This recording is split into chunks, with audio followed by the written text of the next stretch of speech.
there, it's Kathy at One Sweet Shop again. Today, I wanted to show you something I got quite a few years back. I'm just going to trim these pages up and prepare them. And it's called the Border Maker System from Creative Memories. And I happened to pick it up at I do believe it was a craft fair or something that was going on at the school one time. And it had different businesses pop in to be showcasing things at this fair. And I found this Creative Memories booth. And it was this border make, and I've never seen something like this before. And I thought, gee, you know, I think I'd really like to maybe try that out and use it. Oh, I think I cut the wrong end off. Oh, that's okay. Here, I'll trim a couple more. I'll trim a couple of these ones off also. But these actually make really nice borders. And, you know, I do own a Cricut, and I could probably make some really cool borders with that. But sometimes I like to just have something I can punch out, and it's fast, it's easy. So how this works is this machine, how do I get this out of here? This machine takes these cartridges, and these cartridges have a punch in them. And I thought I wanted to, I'm working on a journal. I should get this out of my way. I'm working on a journal that's going to, I want to like put some lace in between the ribs on it. And I thought, well, you know, I'm going to work on some of this and see how it goes. Now, I actually have two of these because I bought one from that sale. It was about $70 some. And then the cartridges here, I think I got one free, and then it's buy one, get one free. I think it was. But anyway, they're about $20 a piece. But I thought, you know, I'm going to try these. And I really like being able to make them really useful.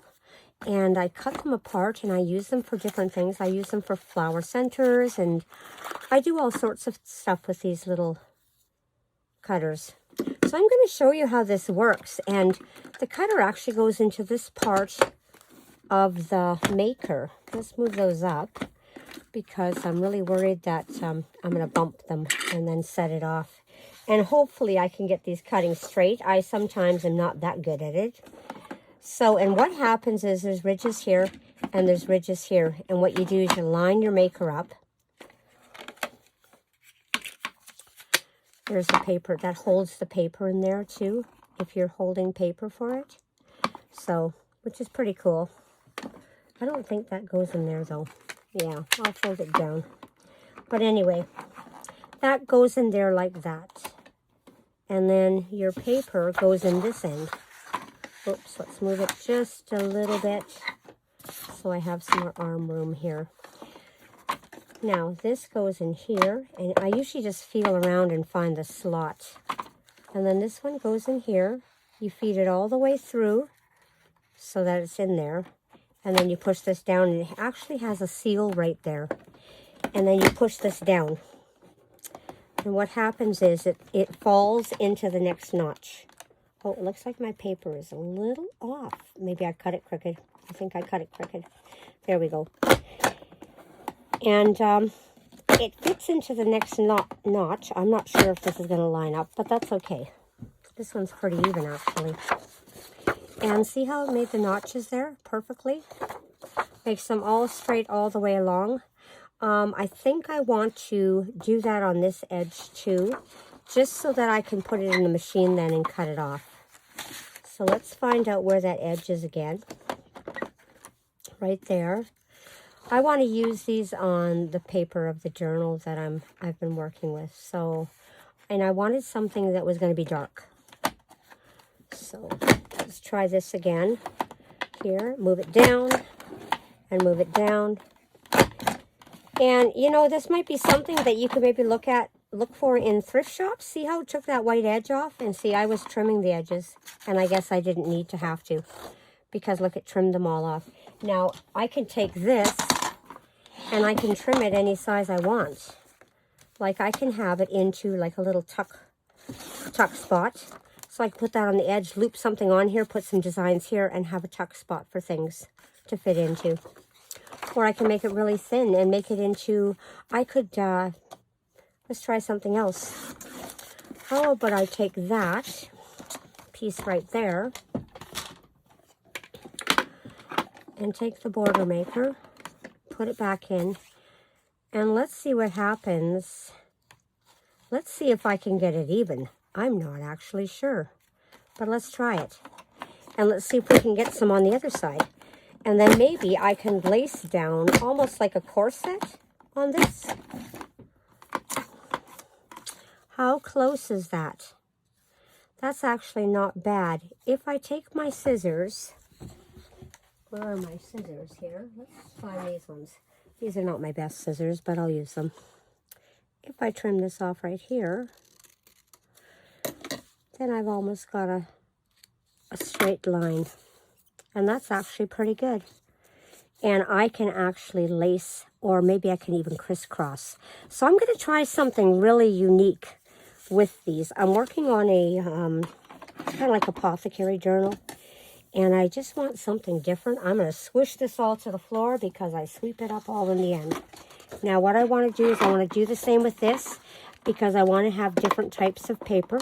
But I'm going to pop this out. I have two of these. Now what is this one? This one is like the daisy chain. So I'm going to put the daisy chain one in. And I want to do something different. And I might cut more than one of these ones just because I want to have some to possibly put in the center of maybe some little flowers that I put in here. So there we go. Lift that up. If it's a little crooked, it sometimes goes off. And I don't want it to go off. So sometimes my cutter actually cuts a bit crooked, which is really weird. But it's probably time for a new one. See how this one went off? And it trimmed off my thing right there. And see, it left a little ridge. Didn't quite go in all the way. So I'll be careful with the next one. But look at how cool that is. It cut me a nice little strip. And I can actually cut these apart and use these for flower centers if I want. So let's do another one. This one's a little uneven. We're going to use this side this time. And we're going to put it back in again. I have not quite perfected this little thing. I try, but I have not quite perfected it. But I have done a pretty good job on some of the... I have a little book here somewhere that's filled. Oops. Oh my goodness. Well, let me get that. Okay. Now that I've retrieved my paper, let's do it one more time here. And this actually holds really well. It's like a little magnetic strip here. It actually holds quite well. It's very strong. That one cut pretty straight. So I'm going to do one more on this edge.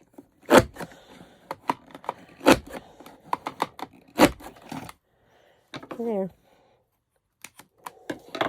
If I were to go to the next set of two, it would cut this little piece off. But that's okay. I'm happy with that. That gives me something else, and it's in the dark color. That's what I want. Here, I'll trim these off. I will trim this off, and it'll be gone. Won't be bothering us. There we go. And this one. Now, you could even loop something behind here and have the centers of these show up a different color if you wanted to. You can do anything you want with them. We're going to try another one. Let's put those aside. I want to do this lettering, and I think I want to do it with the crown. I haven't used the crown. This will be the first time, I think, that I'm using this one, because I don't think I've used this one before. I'm not sure what this paper pack is that I'm using. It was probably something. Guess it'll help if I put this in and take that one out. I'll just pop that out. Pop this one in. Loads up so easy. I just find it easier than bringing out machines and my Sizzix or the Cuttlebug, or sometimes it's just easier to use these. There we go. Let's try that. Oh, I bumped you with my head. I'm sorry about that. Where's my piece? There it is. And this one just has little bumps, but I thought it might look interesting if I put it on a sheet and then put little flowers or something on that. Yeah, look at that. Interesting. So I'm going to do the other side. I just want to have these nice long pieces that I can do something with afterwards. I'll cut it down when I need it a little smaller for pockets or something. Maybe I'll trim some little pockets with it. Oh, this one seems to be a little off, maybe. I might have cut it wrong, though. I'm not always straight because I actually have a big chopper, and every time I chop something with it, it is constantly crooked, and I'm not sure if there's something bent in the chopper. It's quite possible. So I've got those two, and I can cut them down to whatever it is that I want to have them as. Let's have one wide one, and then we'll have one that's a little thinner. But I like the writing, and I don't mind that it's in a different direction. You know, that doesn't bother me at all. So this would look really neat if it had a double side too, where it was on both. I could do that too. It would probably come very close though, so I'm not sure. I don't want to destroy my piece of paper. Now I want something in purple. So I'm going to take this one out, and I think I'm going to cut the roses in purple. I should be putting these all back in their little boxes. I try to keep everything in good shape. And I just happened to find these in my file cabinet of where I put all my tools and things. And I thought, oh, I could so use that. So I thought, well, I'm going to use this paper here to make what I need. So I'm going to do some roses just because this paper is purple. And I don't think the butterflies will work with what I'm doing. So there's not a lot of butterflies in there. So I'm going to put this one in. It pops in so easy. I'm going to take this out of here. It's making a little mess on my table, but that's okay. I'm going to sweep it to the floor. Oops, wrong way. There we go. I want to work on the bottom of this because I want to keep these up here. And I don't know where I got this print. It might have been from one of the Victoria Design books. But I wanted some little purple flowers. And look at that. I got a little string of purple flowers. And that will look good on a little band of something. I'm going to do another one.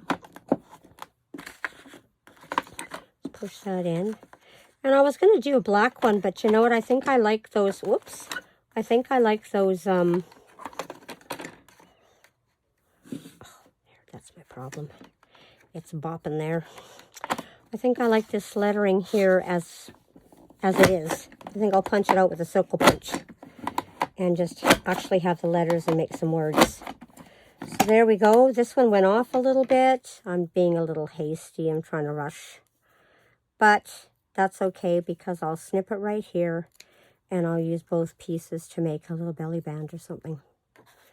And I'll attach them, or I'll attach them to the top of an envelope or something. Just to add something different. Maybe I'll put a color behind them even. Do you know, like if, here, like if there was black behind them, or if there's white behind them. So I might make another strip of a color, maybe the purple color, and put it behind it. But anyway, so that is how the Creative Memory Border Maker works. It's a pretty nifty little machine. I really wish that I had more of the chains.